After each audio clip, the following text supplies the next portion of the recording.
have all the tools, colors, toys, everything at your disposal to transport you to an imaginary world. People's patience and their willingness to persevere tended to erode as we went on shooting nights in smoke. It was a bitch, working every night, all night long, often in the rain. So it wasn't the most pleasant shoot. The tension and the atmosphere created was absolutely palpable. It was enormous, overwhelming, beautiful, enormous, great. And I was living there. I don't think some of these people on the crew really understood how far Ridley was pushing the medium. The chaos of that production, everybody hating it. People don't want to be in movies after they worked in it.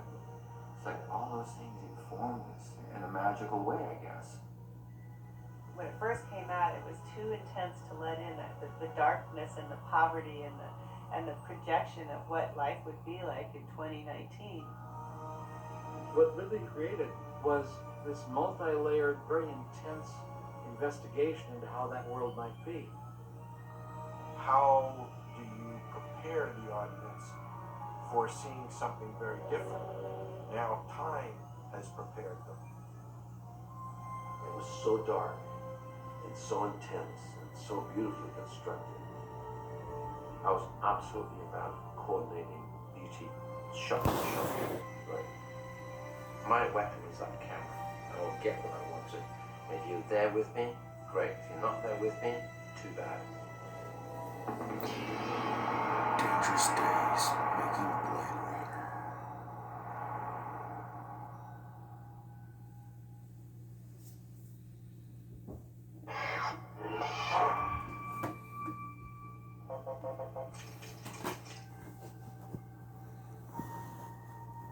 In 1975, someone gave me some money.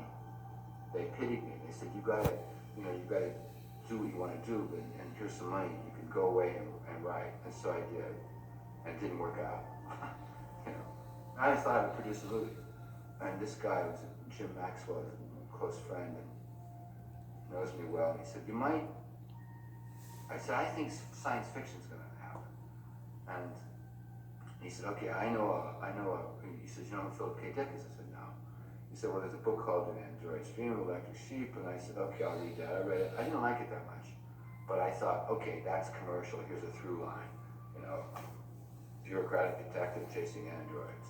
In 78 or so, my friend Brian Kelly, he had $5,000 or something. Maybe you could get an option, and that might be a good commercial project that you could get behind and make some money. That's all we're talking about, is making some money. I'd been pursued for about 2 years by Brian Kelly, who was a very close friend of mine, who had this idea in mind to make a movie based upon Dick's Do Androids Dream of Electric Sheep. And I first read it and thought I wasn't very interested. He read the book and he said, it ain't a movie. And then Brian came back to me and said, I said, he's full of shit. There's a movie there. He said, could you write something down to prove it? So I wrote 5 pages, what I thought could be a structure. And he took that to Michael Dealey, and I didn't know Michael Dealey, and Brian came back and said, Michael Dealey says it sucks. Then he came back with a script, which wasn't terrific, but it was interesting.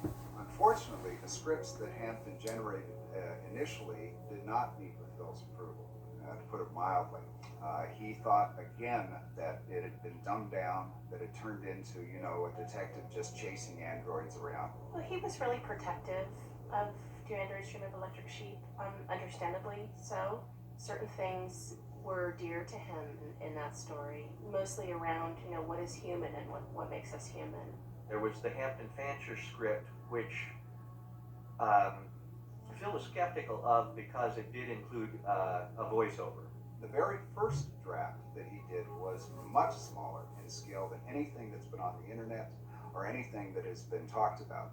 It was probably maybe a low budget, maybe a one-room kind of motion picture, and it all took place mostly in apartments, a few street scenes, and at the very end, Rachel kills herself.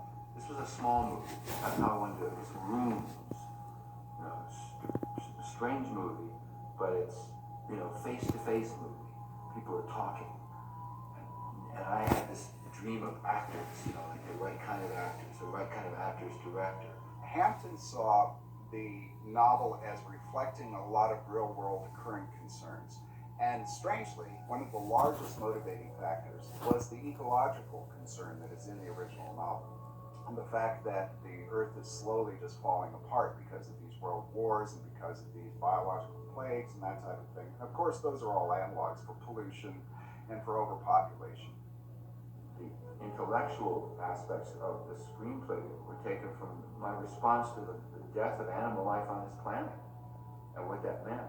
And that's probably the thing that saw me through it the first draft, because I had a passion about that, and I saw my affection for the project was consistent. Finally, when I was really looking for something, Brown popped back in again with another script. The way he put it was he told me that he'd got several students interested, because I was a friend, he'd let me have a cut of it. And I read it and I thought it was down to it. 24 hours later, it was like, can we meet? And they wanted to do it. It was a comic book, kind of a big, like a coffee table comic book I found in London called Mechanismo. It's like replicants, you know, gyro, you know, metallic thing. I love that book. And I showed it to Michael Lely. I said, this is incredible. This is like visually, this is like where we should go. And this is before Lely. And I said, I want to call it Mechanismo. And I kind of talked him into it. So it was Mechanismo. There was one script that the cover said Mechanismo. The title we finally settled on was Dangerous Days, which I loved because it was very much in tune with the much more romantic script that Hampton had written.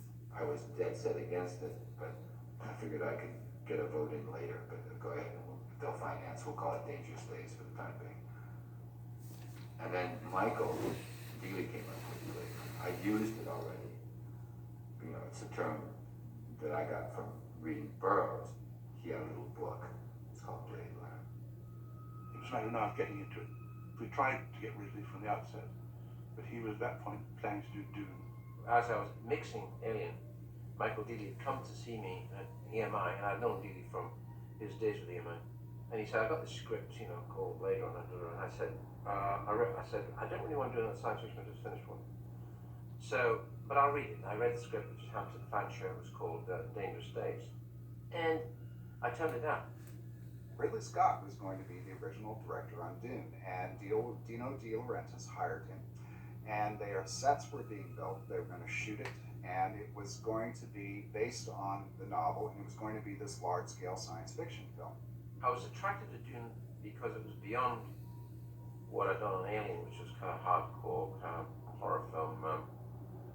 And Dune would be a step very strongly, very, very strongly in the direction of Star Wars. At this point, something rather sad happened, which is that Ridley's older brother died rather young, obviously, and Ridley was in some depression. He really had to get to work, he wanted to do something. When he's working. To be faced with, you know, a brother dying of cancer, and then to die, it can often, I think what had happened is maybe the lack of control over that kind of created a darkness. I remember, you know, him talking about Frank, his older brother, from time to time, and I knew that they were very close. And I know it had a tremendous effect on sort of his emotional state at that time. Yeah, it's a strange coincidence that he's doing a film that is, on the whole, very dark about creation, about control, and also losing the control and losing the battle over death. I think we were shooting a commercial. I remember sort of having persuaded him, saying, look, let me read it. And I think I was reading it on the train while we were traveling to a location. I said, listen, I think, because everything else was kind of not working out right, and I said, listen, I think you should give this, you know, a second thought. You know, I already think this is powerful and, you know, emotional and really interesting. The Blade Runner idea stuck with me.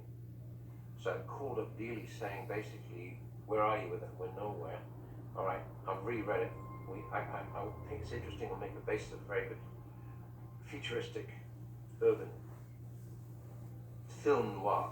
He said, let's have a look at the material, and he did, and we were off.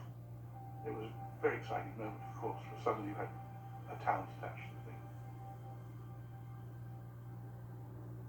We then went to Filmways, which had just been taken over by a former Universal person, Raphael Etkes, very nice guy, an old friend of mine. We were with Filmways, which Michael had found a person for that, but of course his conception of what the budget of this film would be at that particular point was way off course. We were way down in terms of our target, where we would be. We'd spent about $2.5 million. By the time it became perfectly clear that the world we were building was much bigger than $12.5 million, much, much bigger. And this put Rafi in a jam, because he really couldn't allocate more than that to this picture. The old company was a small one, and they just never tried. I know we were beginning to feel that something wasn't right, and then suddenly one read in the trades that Filmways was in financial trouble, and suddenly we sort of said, well, you know, shit, we're in trouble and we need to find another back. So I remember we sort of set up this room with all our sort of artwork and God knows what, you know, like a kind of package, and sort of these VIPs from other studios were kind of wheeled in and sort of given the executive treatment to see if we could, you know, get them interested in taking the movie over. But we were building sets. We started to have these meetings, dog and pony shows, with all the distributors, and we met with MGM, with United Artists, who was on the brink of bankruptcy. Yeah, we were building sets and finding locations and all the rest of it, and we had an entire crew that needed to be paid. We felt it would collapse if we didn't do something very, very fast. The first thing I did was I talked to Alan Ladd Jr., who's an old friend, who had a deal at Warner Brothers. And we thought it was a terrific script, and we put it in production almost right away. The way it worked was that Warner Brothers, through Alan Ladd, put up $7.5 or $7 million, roughly $7 million, against US distribution rights of theatrical, not television or DVDs or any of those things. Would you like to invest in that? He said, let me read the script. He got right back to us and said, yes, I do want to invest. And he said, what kind of movies do you have that I could invest in? And we said, well, one we're doing called Blade Runner with Ridley Scott. And would you like to invest in that? He said, let me read the script. He got right back to us and said, yes, I do want to invest. And then we needed our $7 million. And that came from a company which consisted of Jerry Grancio, Buddy Orkin, and another partner who didn't want to come into the venture and didn't. Tandem Productions was a company that Norman Lear and myself started probably 15 years before Blade Runner. And at that time we were doing television and motion pictures at the same time. People were always submitting scripts to us, movie scripts, mostly television scripts.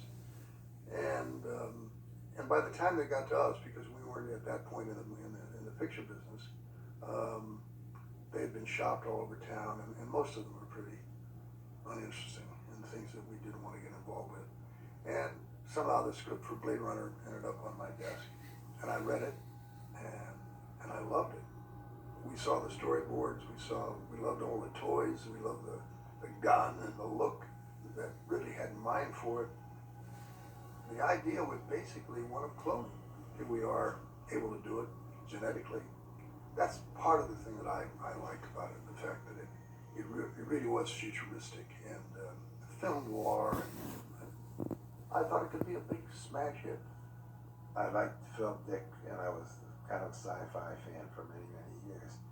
Never ever dreamt of making one. It seemed to me a great relief just to read something like that, and I had no idea that you could put that on film. So we got involved in it financially. They put up $7 million, and for that they received all the television and DVD and other such rights to recover their money, and also a share of the surplus theatrically. And they chose to take a fee, admittedly a deferred fee, but a fee of $1.5 million as guarantors of completion. What happens is that they come out with a budget. Let's say, just for the sake of argument, the budget was $1 million, and if they started to go over to $1,200,000 or $1,300,000, whatever it would be, there had to be somebody that would put in that completion money that would pick up the $300,000 that they were over. So if the picture went over 21, 22 million, whatever it was, then they would have to provide that amount, which gave them a lot of rights. In fact, it gave them many rights more than we would have given if we'd had more time to negotiate it, which we did. We had 2 weeks to get this thing done. I was worried about going over because I'd done Alien with Ridley and he shot a lot of film on that. That was such a brand new way of trying to do all the things that they were going to do on this picture, the special effects and so forth. Everyone was worried about how many months it will take or how many years to make it. As we were trying to put together the budget, I was talking continuously with Hampton Fancher, so our evolution of the world was growing, and we'd work all day, every day. I don't know how long, but it felt like weeks. I was constantly saying, no, that won't work, it's not commercial, it's too vague, it's not cinematic. So I was really being the hard man and to Hampton's romantic. I liked Hampton's script a lot. I loved the way he worked and wrote. I loved his wit, his really way of seeing things, his wit. Ridley started asking questions, of the script with Hampton, and started to say, well, what is the world that we're in? What's outside the window? I said, what do you mean? Well, there's a world. Fuck the world. No, it's the, and I'd argue, whatever. The hunter falls in love with the hunted. Except they never go outside the apartment. It's very interior. I want to take them outside the door.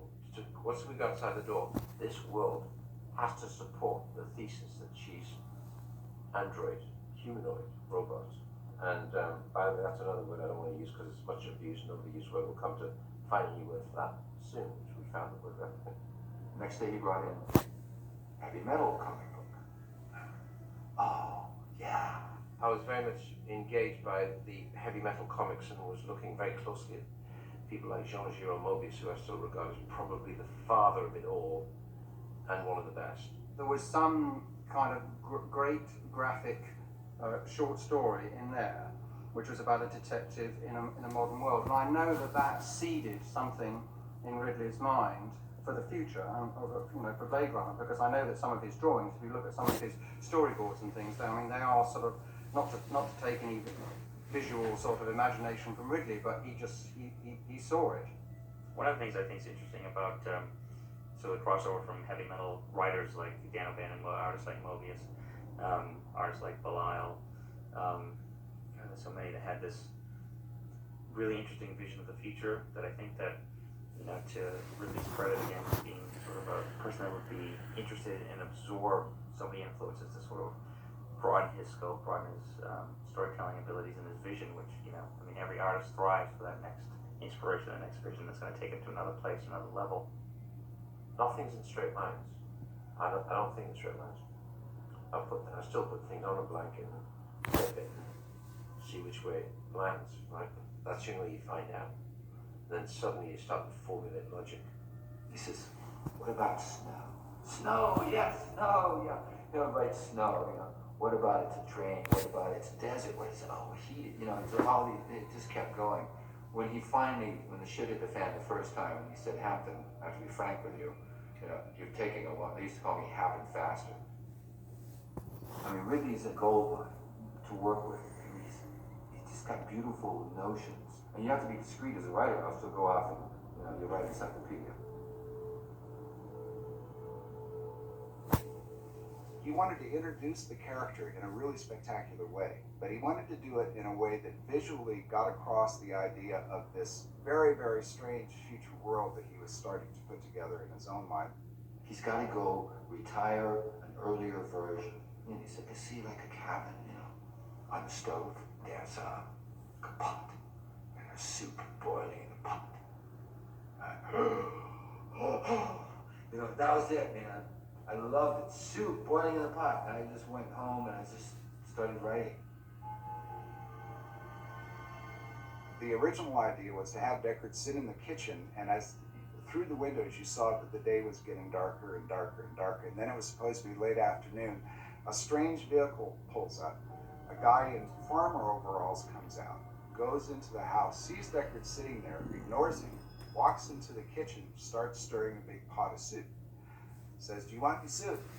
Decker does the same. He says, "Who are you with anyway?" This guy's story. Decker says, "I'm Decker, Blade Runner." Boom! He kills this guy for no reason, just shoots him. And you go, "What is going on?" And then as the guy slumps against this wall, falls to the floor, Decker reaches into his head and pulls his lower jaw out. And you see that it's an aluminum construct with an ID number stamped on it. You realize, oh, it's not a person, it's a robot. And then Decker takes this, puts it into his trench coat that he was wearing at this point, walks out of the farmhouse, across the field, a little dog shows up, starts yapping at his feet, and is barking as Decker takes off. We're in pre-production, and it's a big table now, huge, many people, and they're saying, "What about a love scene?" I said, "Well, the love scenes are not explicit. What about getting explicit?"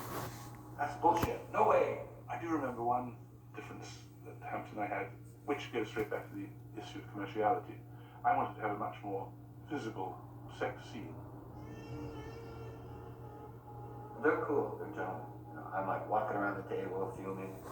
What is it you want, man? What do you want? Hampton felt that was in rather bad taste at the very least, and he demonstrated to me in a way which he thought would convince me that it would be in bad taste. He may have probably kissed me at one point.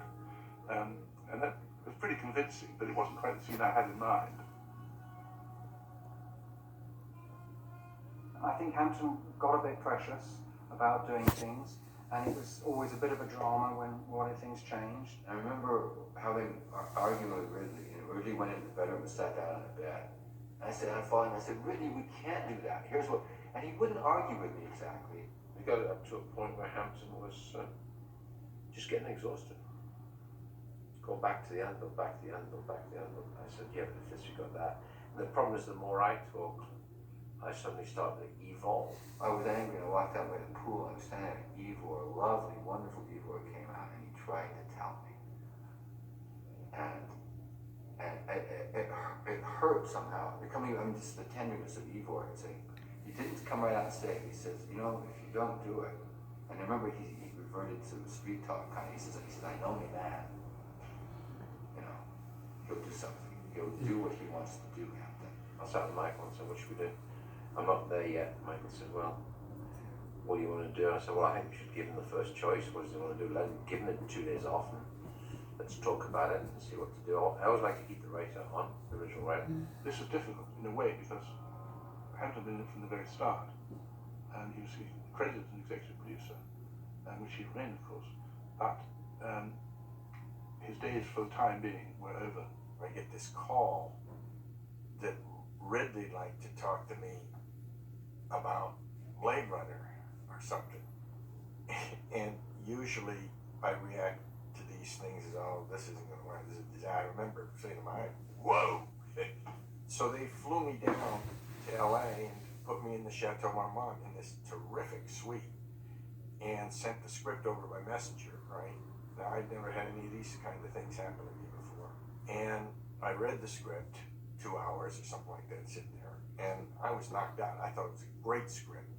So Ridley and Michael came over at the appointed time or something, and then they said, "Well, what'd you think?" And I said, "I thought it was terrific." I said, "I can't make this any better than it is or anything." And they both sort of chuckled, right? And I realized years later what a naive answer that was, because who gives a shit what the writer thinks? It wasn't the writer who was going to make it better. It was Ridley who was going to make it better, and I was going to do his bidding. Michael said, "Oh, Ridley has a few ideas," and in that Michael way, and I got hired. One more kiss. Or it was a Christmas dinner I was invited to at Ivor's house, and we sat down. He put the script in front of me on the plate. I don't know what it was. Sometimes it would be somebody would say, "Hey, you want to rewrite something, whatever?" And I opened the script, and it said, "It was our movie, you know, my movie." And then I opened the first page, and it was actually, it wasn't a bad scene. It was in a junk, off-world junkyard. Androids being plowed under. It was like I just wrote an off-world scene of all these bodies heaped up, just erect replicants just lying there, in this heap, and then gradually somebody emerges from the heap, it's really batty, right? And that was a beginning that I wrote. Then I looked at a couple of pages because I recognized the idea, and then I saw my interview scene, you know, that opens the movie. And I looked at him, and he was standing, and I said, "What's this?" And he says, "This is the new script." And I said, "What new script?" And he told me. He said, "There's David Peoples." I said, "What's that?"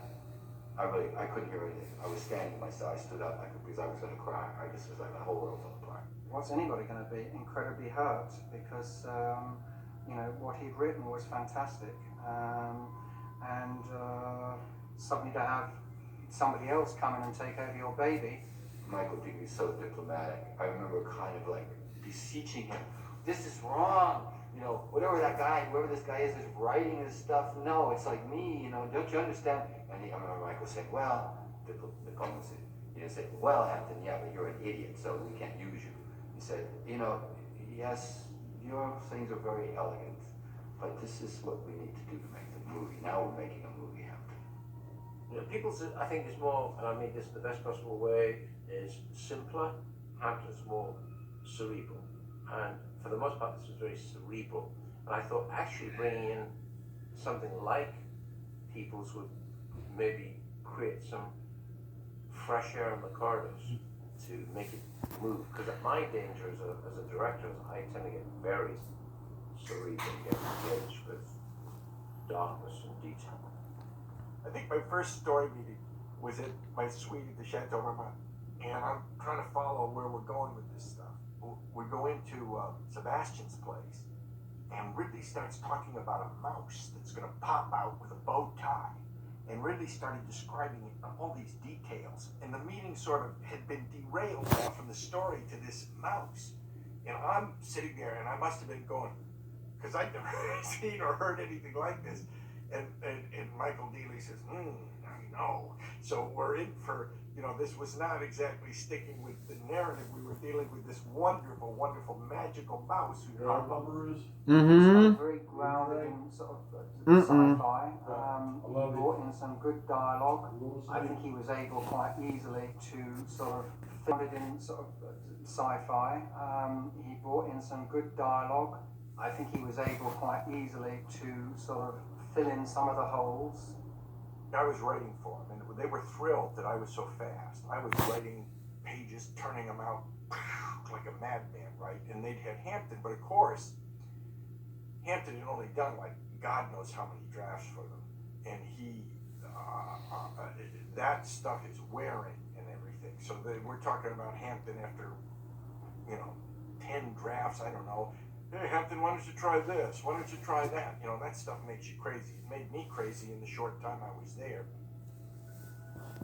I changed Batty a fair amount. If I remember right, Decker just killed Batty off the top of the thing in a fight. I know some of those speeches, that over-the-shoulder in Ryan, was me, except for the fact that in the first read-around, when I sat there and the cast sat at the table and read the script, Rutger read that speech and then went on with a couple of lines about memories in the rain. And then he looked at me like a naughty little boy, like checking to see if the writer was going to be upset. I didn't let on that I was upset, but at the time I was, and I was a little threatened by it and all of that stuff. Later, seeing the movie, that was a brilliant contribution of Rutger's, that line about the rain and tears in the rain and stuff. It's absolutely beautiful, and that's Rutger. They had the good fortune to get David Peoples, who, I mean, I see that movie afterwards, and I think, oh yeah, and I would have not done that. You know, David knew how to do this, and David worked well with Ridley. Initially, he just did what Ridley asked, which at that time we really needed. We needed to put the damn script to bed, because everybody, every time something changes, there are kind of domino repercussions. Ridley found it much later with the final Hampton script, where after Hampton done everything that he thought Ridley wanted, it still didn't have what Ridley finally felt he could only get from David Peoples, which is a much harder edge. Really, the character, the nature of the film that you convey. I was completely wrong, totally right, and Peoples is definitely totally right. If that hadn't happened, there would be no Blade Runner.